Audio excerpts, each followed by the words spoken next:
जय श्री कृष्णा। कैसे हैं आप सभी? बहुत बहुत स्वागत है आप सभी का।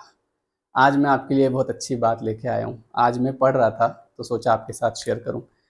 कर्म के बारे में हम बात करते हैं, प्रारब्ध के बारे में हम बात करते हैं। तो देखिए, एक बुक पढ़ रहा था अभी मैं। उस बुक का नाम भी आपको बताता हूँ, क्योंकि फिर आप पूछेंगे बुक का नाम क्या है। एक सेकेंड रुकिए। उस बुक का नाम है ये वाली, अध्यात्म पथ प्रदर्शक, है ना। हाँ, क्योंकि फिर आप लोग कमेंट करते हैं सर बुक का नाम क्या है, तो मैं लिख नहीं पाता हूँ, तो अभी बता देता हूँ। अध्यात्म पथ प्रदर्शक। इसमें देखो एक बहुत अच्छी बात थी कर्म के बारे में, कि कह कस्य हेतुर्दुःखस्य कश्च हेतु सुखस्य वा।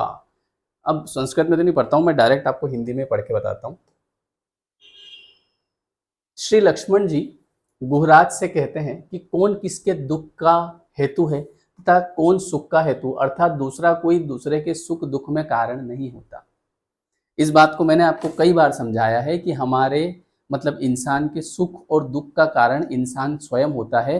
कई बार हम अपने जीवन में जो है कंप्लेन करते रहते हैं कि मेरे पिताजी ऐसे, मेरी मम्मी ऐसी, मेरी बहन ऐसी, मेरा भाई ऐसा, मेरी पत्नी ऐसी, मेरे बच्चे ऐसे, मेरी सास ऐसी, मेरी ससुर ऐसी, ननंद ऐसी, देरानी ऐसी, जेठानी ऐसी। लेकिन वो जितने भी लोग आपको मिले हैं, ये जितने भी मैंने नाम लिए हैं, ये आपके कर्म के फलस्वरूप मिले हैं। अगर आपकी सास खराब है, मतलब आपके कर्म वैसे थे इसलिए वो वैसी बन के आई। अगर आपके पिताजी बहुत अच्छे हैं, मतलब आपके कर्म वैसे थे। आपकी मम्मी अच्छी है, कर्म वैसे थे। भाई खराब है, कर्म वैसे थे। ये सब हमारे सोल कॉन्ट्रैक्ट होते हैं। तो लक्ष्मण जी कहते हैं कि कौन किसके दुख का हेतु है तथा कौन किसके सुख का हेतु है, अर्थात दूसरा कोई दूसरे के सुख दुख में कारण नहीं होता। पूर्व जन्मों में किए हुए अपने ही पुण्य पाप कर्म मनुष्य को सुख दुख का भोग प्रदान करते हैं। इसलिए इसलिए आगे लिखा है, सुखम व यदि व दुखम स्वकर्म वशगो नरह। मैं हिंदी में बता देता हूं कि सुख का भोग आए तो दुख का, सुख का भोग आए या दुख का, दोनों ही अपने कर्म के योग से आते हैं। किसी किए हुए कर्मों का फल भोगे बिना छुटकारा नहीं मिलता।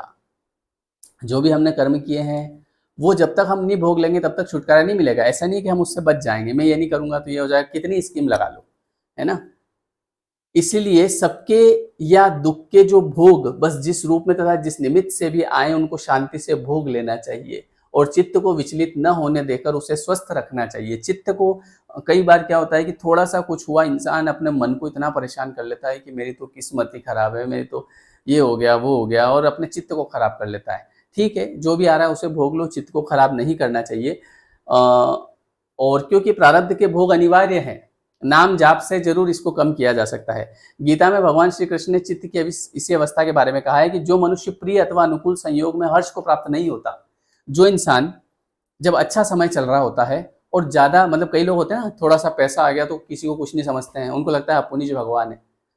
तो जब आपके पास बहुत पैसा आ जाए, जब आपके पास नाम हो जाए, तो उस समय आपको हवा में नहीं उड़ना चाहिए। ऐसा श्री कृष्ण भगवान कह रहे हैं कि जो मनुष्य प्रिय अथवा अनुकूल संयोगों में, उसके ऐसे संयोग बन रहे हैं जो प्रिय हैं, उसके अनुकूल हैं, तो हर्ष को प्राप्त नहीं होना चाहिए। ऐसा नहीं कि भैया किसी को कुछ नहीं समझे, है ना, कौन भैया मैं नहीं जानता तुमको। अच्छे प्रेम से रहना चाहिए। तथा अप्रिय अर्थात प्रतिकूल संयोग, जब कभी विपरीत स्थिति हो तो उसमें उद्वेग को प्राप्त नहीं होना चाहिए, परेशान नहीं होना चाहिए कि ये मेरे साथ क्या हो गया, है ना। अपने आप अपने चित्त को परेशान नहीं करना चाहिए। वही पुरुष संशय रहित है, वही आत्मज्ञानी और वही ब्रह्म में स्थित वाला है। ये भगवान श्री कृष्ण गीता जी में कहते हैं। ठीक है, भोग प्राप्त होने पर फूल जाना व्यर्थ है। अगर आपको थोड़े से भोग प्राप्त हो रहे हैं, है ना, आप बड़ी बड़ी गाड़ी में घूम रहे हो, आपके पास बहुत पैसा है, गुलाब जामुन खा रहे हो, तो उस समय आपको ज्यादा फूल, बहुत सारे लोग होते हैं ना, थोड़ा बहुत पैसा आ जाता है ऐसे, अपन नहीं जानते ऐसे चलते हो, हैं ऐसे नहीं चलना चाहिए। ठीक है, मतलब चलने में चलो, पर ये सब जो है ये कर्म है, हमारे ही कर्म है ये। ठीक है, और भोग के समय उदास होकर पड़ जाना भी व्यर्थ है। भाई आपके किसी ने आपको धोखा दे दिया, कोई आपके साथ बुरा व्यवहार कर रहा है, अब आप क्या हो गया, आपके साथ उदास हो गए आप, मेरा तो जीवन जीने का मन ही नहीं कर रहा है, मेरी तो इच्छा ही खत्म हो गई भैया। उससे कुछ नहीं होगा, नाम जाप करो। समझ गए। सुख का भोग आए या दुख का, इष्ट संयोग आए या अनिष्ट संयोग, उसको सहर्ष स्वीकार कर लें। दुख के भोग में घबरा न जाएं तथा सुख के भोग में उद्वत न हो जाएं। दोनों को शांति से भोग लें और हृदय में शोभ न होने दें। जिस कर्म फल को भोगने के लिए शरीर उत्पन्न हुआ है उसके भोगे बिना भला कैसे चल सकता है। अब जब शरीर धारण कर लिया है तब शरीर के निर्वाह के लिए देहधारी को प्रतिदिन कर्म तो करने ही पड़ेंगे। इस प्रकार प्रतिदिन होने वाले कर्म क्रियमाण कर्म कहलाते हैं। जैसे प्रारब्ध का भोग भोगने में मनुष्य पराधीन है, वैसे ही क्रियमाण कर्म करने में मनुष्य 16 आने पूर्ण स्वतंत्र है। भाई आप क्रियमाण करने में स्वतंत्र है। आज आप किसी को गाली देना चाहो तो दे दो, आप किसी से प्रेम करना चाहो तो कर लो, आप स्वतंत्र। प्रेम करना चाहो मतलब आप वो उधर मत चले जाना कि हाँ सर मेरे अभी मैसेज आया था बात कर लेता हूँ। प्रेम मतलब अपने जो जानने वाले हैं उनको प्रेम करना, ठीक है। प्रेम का मतलब भी लोग बहुत गलत निकाल लेते हैं आजकल।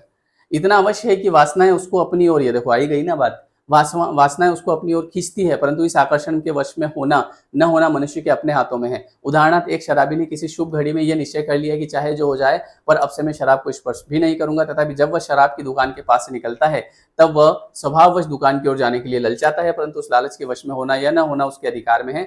दृढ़ निश्चय वाला मनुष्य अपनी टेक पर दृढ़ रहता है और ढीले ढाले निश्चय वाला मनुष्य अपनी टेक नहीं निभा सकता, ठीक है। मतलब जो आदमी दृढ़ निश्चय कर ले कि सर आज के बाद गलत काम नहीं करूंगा, नहीं करेगा वो, और जिसका दृढ़ निश्चय नहीं होता है तो वो डिग जाता है, चलो एक बोतल ले ही लेते हैं अपन, ऐसा, ठीक है। तो चलो ये तो शायद कुछ और आ गया, छोड़ो।